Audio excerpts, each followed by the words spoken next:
The 2024 election will decide much more than just the next president, which is also why we're tracking a number of races that are down the ballot that could affect the balance of power in Congress.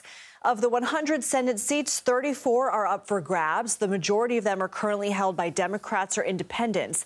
Republicans only need to flip 2 in order to gain control of the upper chamber. All 435 House of Representatives seats are up for re-election, as they are every other year.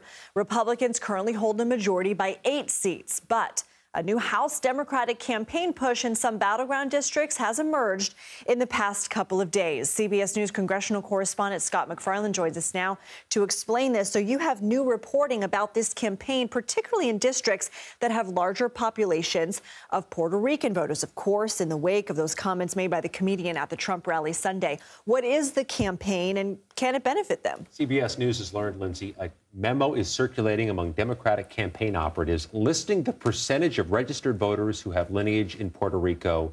And in battleground districts, the numbers are high.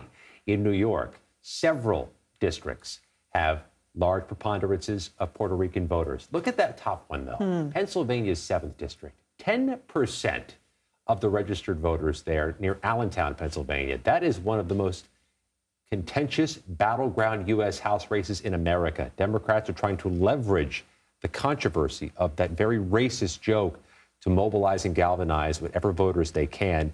It's relevant in New York. It's relevant in Florida. There's also some in Connecticut they're watching. In the final days, you try everything you can as mechanization to get your voters out. This is one way. So as I mentioned, there are 34 Senate seats that are up for grabs. Which ones are you watching most closely? Which potentially have the ability to change the balance of power? Democrats are painted into a corner to begin with. They really could lose only 1 or 2 Senate seats and keep their majority, and they're already in trouble in 1. You know, the Republicans are especially bullish about West Virginia, held by Democrat Joe Manchin, who's retiring. The Republican governor of West Virginia is overwhelmingly favored. That would give them 0 margin for error if they lose West Virginia. Then there are 3 other Senate races of note, 2 more of which are in states won by Donald Trump in 2020, Ohio and Montana.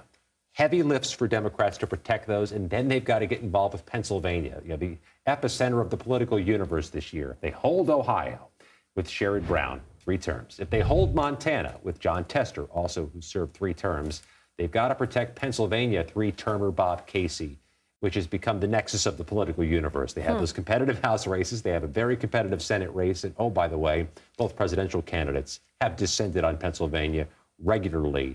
It is critical in more ways than one.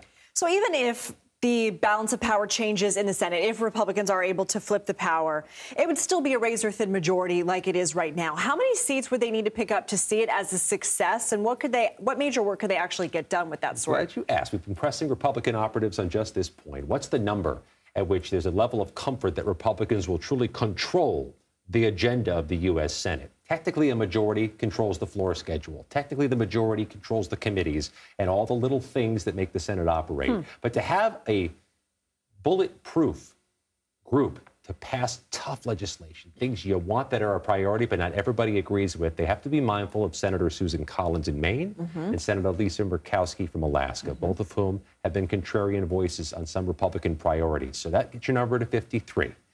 There are a lot of battlegrounds. 53 is certainly not out of the question, but that may be a more magic number if you assume a Republican majority. Real quick, any House races that you're getting excited about? I'm really interested in California. They've got a half-dozen close races in California. That's nearly 1/5 of all the battlegrounds nationwide. And here's the thing that gets me interested. It could be weeks until we find out the results from California. They are notoriously sluggish, deliberately so. We may not know who holds the majority in the U.S. House till closer to Thanksgiving. Scott MacFarlane, always a pleasure to see you. Thank you.